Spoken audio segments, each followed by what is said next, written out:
Very first question is butter bag? Why, yes or no? Well, Igor, it's a pleasure to be with you and have this opportunity to engage in dialogue again. So one of the popular memes around the world these days is that butter is back. The first thing I have to say from someone living in America is butter was never gone, and so it can't be back. You go to a restaurant in the United States, and 9 times out of 10, 99 times out of 100, you sit down at a table at any restaurant or diner, and they bring bread and butter to the table. And they've always brought bread and butter to the table. So butter was never entirely gone. The issue now is butter back in the sense that it has been exonerated. So it's, you know, we were concerned about adverse health effects, and now suddenly it's good. And then the bigger issue surrounding that is saturated fat okay for us now? And the simple answer is no. It's important to note that not all saturated fat is the same, and some is clearly more harmful than other varieties. But here's what we know about butter. It's certainly better for us than partially hydrogenated oil, and some stick margarines in the past were made out of partially hydrogenated oil or trans fat. But we've long known that butter is a better choice than trans fat. Almost anything's a better choice than trans fat. But there is no evidence that adding butter to the diet confers a health benefit. There's still all sorts of reasons to be concerned about adverse health effects, and there are important environmental effects of getting our fats from dairy farming, which is a separate concern. But here's something we know for certain. Olive oil in the diet confers net health benefit. And so for me, I haven't eaten stick margarine in decades. So if butter were to come back into my diet, what would it replace? Well, I dip my bread in olive oil, and it would have to replace that.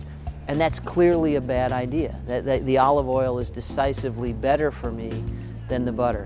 So, like everything else that happens in the world of nutrition, when medicine meets the media, the message has been massively distorted. We have no evidence that butter confers a net health benefit. There are some questions about whether certain fatty acids in dairy are less harmful than we once thought they were. But compare that to, for example, a Mediterranean diet rich in olive oil, which is associated with longevity and vitality, optimal health outcomes. There's just no comparison. None of the world's best diets feature a significant contribution by butter. None of them, whether they're vegetarian or vegan or Asian or Mediterranean. Whereas some of the world's best diets feature a significant contribution by olive oil. So no, butter is not back in that sense.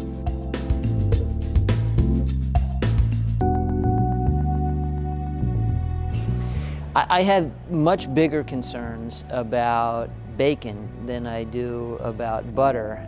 You know, at least dairy farming, you know, there's an argument there that this is something that we can do in ways that are reasonable for the environment. And questions about the place of dairy in healthy diets are challenging questions. Some of the world's best diets include dairy. That's true of Mediterranean diets. Some of the world's best diets exclude dairy. That's true of vegetarian and vegan diets.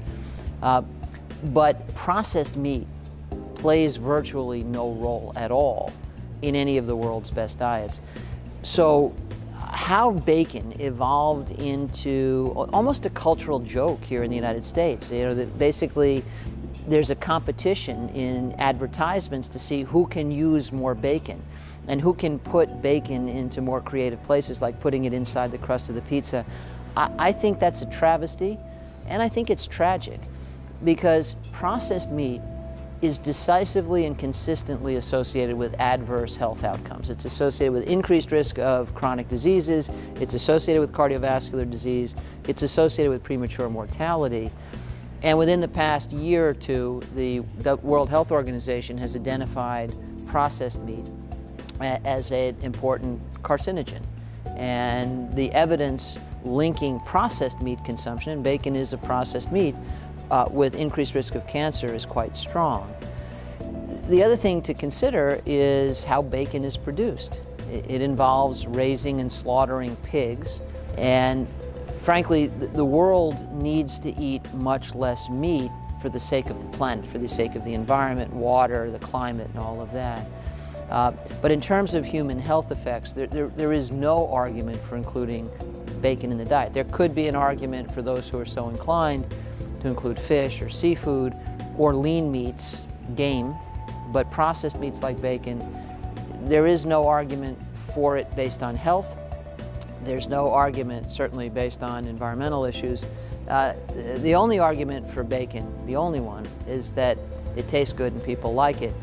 And so one final comment about that, the foods we like are the foods we're used to. So if you eat bacon all the time and you like it, you'll continue to like it. If you shift to a more wholesome diet and take bacon out, you'll forget about it and you'll learn to love the foods you're with. And that's what I think everybody should do.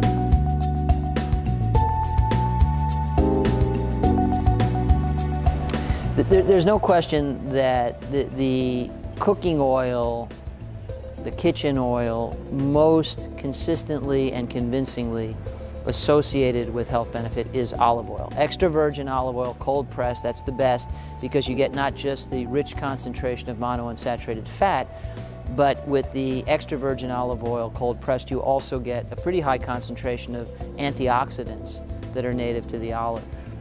So in terms of cooking traditions, the flavor profile, the tolerance of heat, olive oil is just about as good as it gets. There is this fascination now with coconut oil, despite the fact that there is no convincing literature linking coconut oil consumption to health benefits. Unlike olive oil, where the literature is consistent and totally convincing, there's really no convincing literature linking coconut oil with health benefit. Now, what are the reasons to include coconut oil in the diet anyway? Well, it has a very nice flavor profile, and it's a highly saturated oil. It's very rich in a fatty acid called lauric acid, and the evidence is pretty convincing at this point that lauric acid isn't very harmful. It may not be harmful at all. I'm not finding in the literature any evidence that it confers benefit like olive oil does, but it may not be harmful. And so if there are times when the culinary properties of coconut oil are advantageous for you, where it works better in food preparation, using it occasionally for that reason I think would be fine. Now, the other oils that I tend to favor are canola oil. The rapeseed has been modified with standard breeding techniques, but canola oil has an extremely favorable fatty acid profile, and in particular you can get high omega-3 canola oil. And the advantage of canola oil relative to olive oil is the very mild flavor, so you can use it in recipes where you wouldn't want the flavor of olive oil to come through. People, I think, traditionally have been worried about soybean oil because it's very high in omega-6 fat, but there's a new variety of soybean oil that is slowly overtaking the market in the United States and increasingly around the world. And again, selective breeding of soybean plants to produce an oil that is high in monounsaturated fat like olive oil, also rich in omega-3 and very low in omega-6. That's a beautiful profile, and soybean oil stands up very well to heat. So in the Katz family kitchen, you aren't likely to find coconut oil. We may have it very rarely and use it very occasionally, although more often when we want coconut in a recipe, it's whole coconut or coconut milk. But the cooking oils we rely on all the time are olive oil, that's number one for sure, and canola oil when we don't want the flavor of the olive oil. And those two get most of the job done. And if you're doing high temperature cooking, deep frying, and you know, I don't know that there's much reason to be doing that, then you may need to extend that portfolio of oils you have in your kitchen out a little bit. But again, in terms of scientific evidence and the world's great culinary traditions, olive oil maintains its place as the top choice.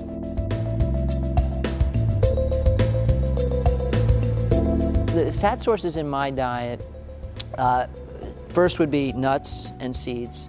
And then you could extend that to nut butters, almond butter and so forth.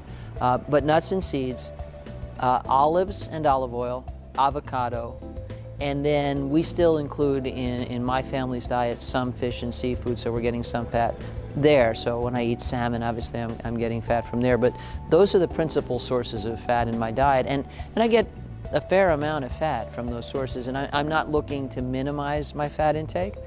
I'm not looking to maximize my fat intake.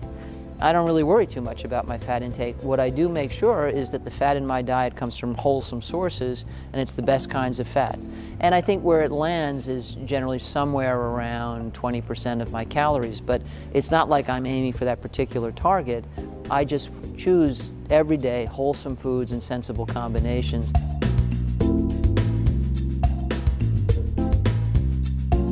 Well, my wife has a beautiful free recipe site called Cuisinicity.com. So it's like Cuisine City, but with an I in the middle, Cuisinicity.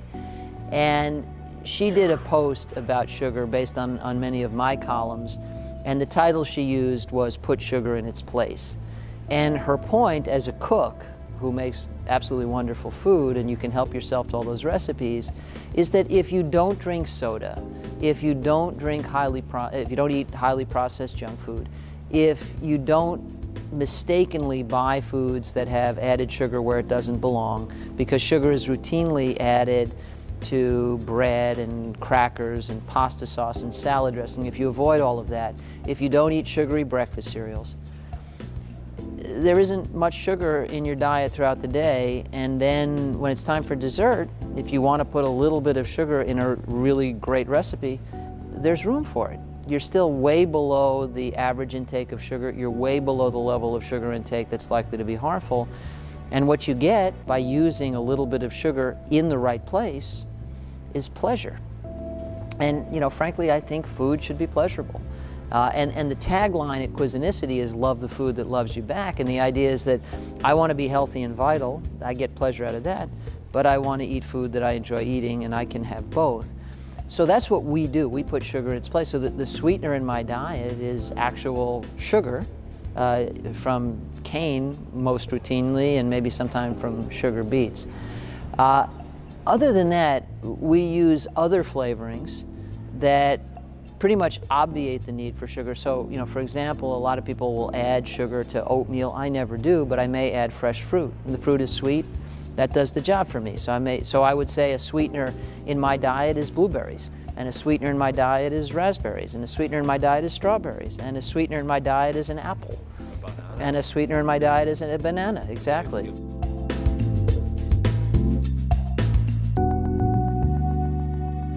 No, I eat bananas almost every day. Yeah, and you know, again, there are all sorts of discussions we could have about this. What about artificial sweeteners? I avoid them. I have concerns about them. They're intensely sweet. I think they corrupt your palate. I think they make you favor very sweet food. There may be some advantages. If you consume a lot of sugar now and you're trying to cut back, switching from regular soda to diet soda may very well be better.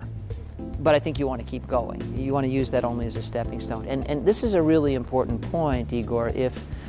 If you eat highly sweetened things all day long, if you drink soda routinely, fruit doesn't taste sweet to you because it's less sweet in comparison. But if you don't do that, if you eat a diet of wholesome foods, your palate is much more sensitive. There are times I mix berries in with my whole grain cereal for my breakfast, and I think, gee, this is a little too sweet. I haven't added any sweetener. It's just, you know, the berries are so sweet because my palate's sensitive. And everybody's palate can be rehabilitated. There are some new sweeteners available and coming into the market. There's stevia, there's monk fruit extract. And I do think they look promising, you know, for people who need to add some sweet to their diets, would like to avoid the calories and the glycemic effects of sugar, and aren't comfortable with the currently available artificial sweeteners. And it looks like stevia may have some metabolic advantages related to insulin levels and so forth. So I think there are some options.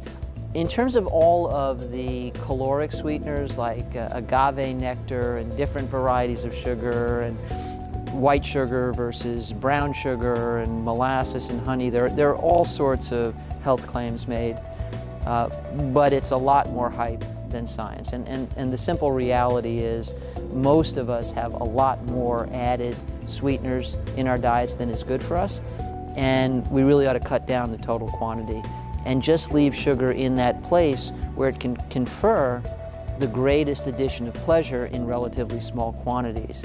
And again, for help with that, the recipes on Cuisinisty will kind of guide you in that direction.